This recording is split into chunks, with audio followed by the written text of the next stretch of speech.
क्या आपने कभी सोचा है कि मरने के बाद असल में क्या होता है? इस टॉपिक पर बहुत से लोगों की अलग अलग थ्योरीज हैं, पर ज्यादातर लोग यही मानते हैं कि मरने के बाद हमारी आत्मा शरीर से निकलकर एक दूसरी दुनिया में चली जाती है, जिस दुनिया को कोई भी इंसान नहीं देख सकता। पर अगर कोई ऐसा हो जो उस दुनिया में झांक सके तो?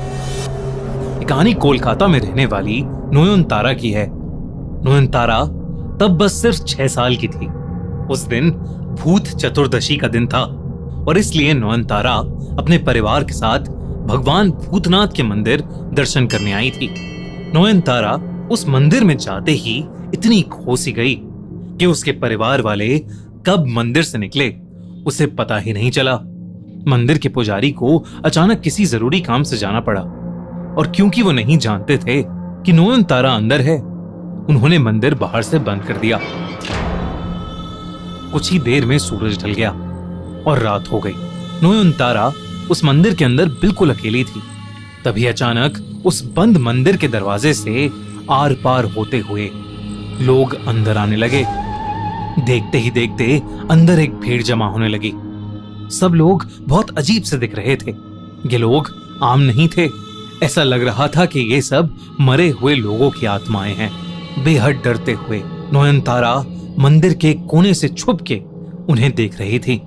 तभी उसने देखा कि वो सब लोग एक एक करके भगवान भूतनाथ की पूजा करते हुए रो रहे हैं। ऐसा माना जाता है कि भूत चतुर्दशी की रात मंदिर में भूतनाथ की एक बहुत बड़ी पूजा होती है, जो आत्माएं खुद आकर करती हैं।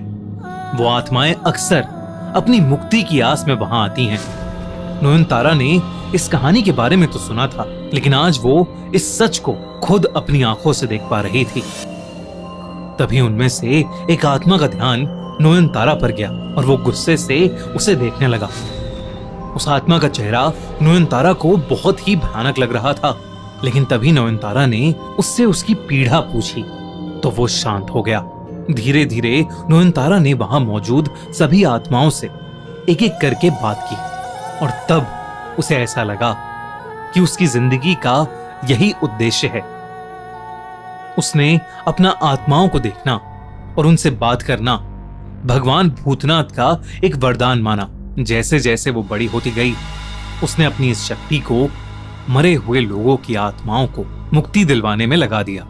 पर उसकी इस शक्तियों ने उसे समाज से बहुत दूर कर दिया। कोई भी नयनतारा को अपनाने के लिए तैयार नहीं था, बल्कि उसके अपने घर वालों ने भी उसे घर से निकाल दिया था और वो एक हरगौरी मंदिर में रहने लगी थी। एक दिन उसी हरगौरी मंदिर में ललिता सेनगुप्ता अपने बेटे सुरजो सेनगुप्ता को लेकर आई। सुरजो को देखते ही नयनतारा को कुछ महसूस हुआ। उसे लगा कि शायद सुरजो को अपनी जिंदगी में मदद की जरूरत है। सुरजो सेनगुप्ता अपने परिवार के साथ कोलकाता के परी महल में रहता था। परी महल उनकी पुश्तैनी हवेली थी। सेनगुप्ता परिवार की समाज में बहुत इज्जत थी और इसी इज्जत के साथ साथ उनके पास खूब सारी दौलत भी थी। पर उनकी उस पुश्तैनी हवेली परी महल में कई राज छुपे थे। एक रात सुरजो को सोने में थोड़ी तकलीफ हो रही थी। वो कई घंटों से बस करवटें बदल रहा था। उसे एक सपना आया कि कोई औरत शादी की लाल साड़ी पहने उसके ऊपर बैठी है और उसका गला दबा रही है। लेकिन घबराहट के मारे जैसे ही उसने आंख खोली, वहां कोई नहीं था। तभी सुरजो को कुछ ऐसा नजर आया जिससे उसकी रूह कांप उठी। बेडरूम के दरवाजे पर उसे एक औरत शादी की साड़ी पहने खड़ी दिखी। वो बेडरूम से निकलकर बाहर जाने लगी। सुरजो बिना सोचे समझे उस औरत के पीछे गया। जब वो कमरे से बाहर निकला तो वहां कोई नहीं था। तभी उसकी नजर महल की दीवार पर लगे एक बड़े से शीशे पर गई। उसमें उसे हर जगह सिर्फ दुल्हन के कपड़ों में लड़कियां खड़ी दिखाई दे रही थीं। ऐसा लग रहा था जैसे वो सब वहां खड़ी लाशें हों, पर यह सब सिर्फ शीशे में दिख रहा था। असल में वहां कोई नहीं था।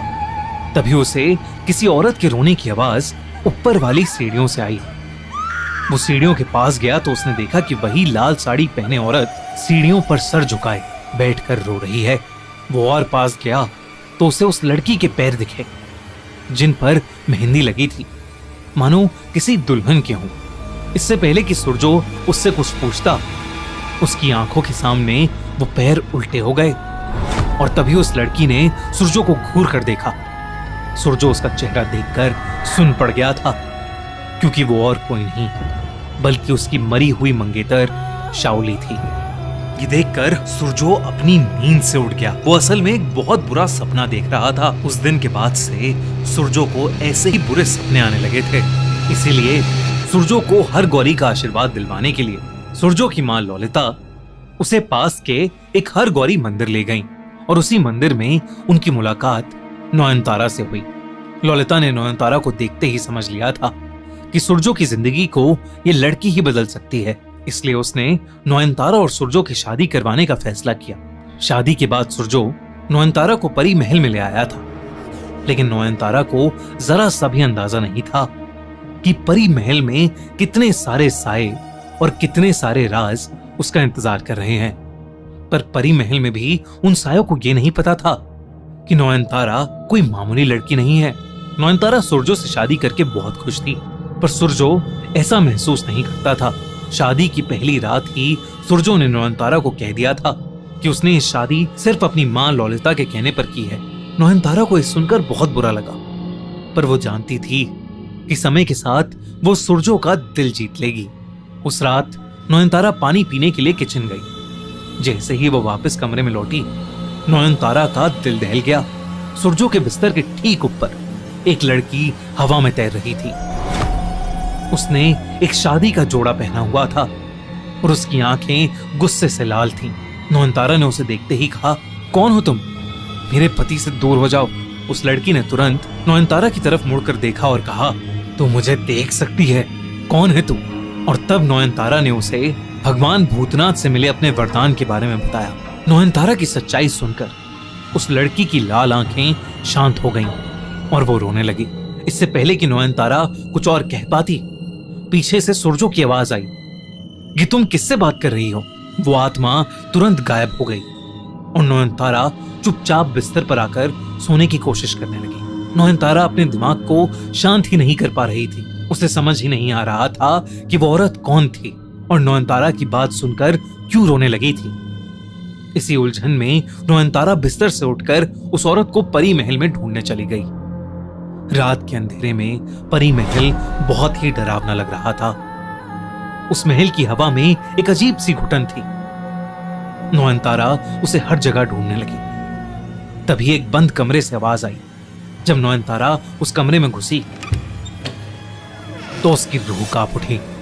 उस कमरे में बहुत सी लड़कियां शादी के जोड़े में खड़ी हुई थीं और नयनतारा को देखते ही उल्लू ध्वनि निकालने लगी। उनकी आवाज इतनी तेज थी कि नयनतारा घबरा गई, पर उसने देखा कि उनके बीच में वही औरत भी थी जो नयनतारा को कमरे में दिखाई दी थी। नयनतारा ने उससे पूछा, तुम कौन हो? उस औरत ने जो जवाब दिया वो नयनतारा ने सपने में भी नहीं सोचा था। उसने बताया कि मरने से पहले उसकी शादी सुरजो से होने वाली थी, पर शादी से पहले ही सुरजो ने उसे जान से मार दिया। उसने कहा कि उसे मुक्ति तभी मिलेगी जब वो अपनी मौत का बदला सुरजो को मार कर लेगी और नयनतारा को उसकी मदद करनी होगी। उसने ये भी बताया कि परी महल में बहुत सारे राज छुपे हैं।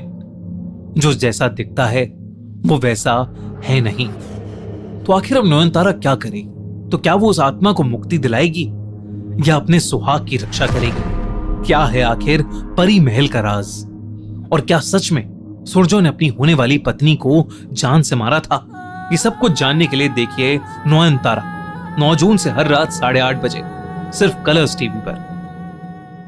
और अगर आपको ये वीडियो अच्छी लगी तो हमारा चैनल खूनी मंडे सब्सक्राइब करना बिल्कुल मत भूलना।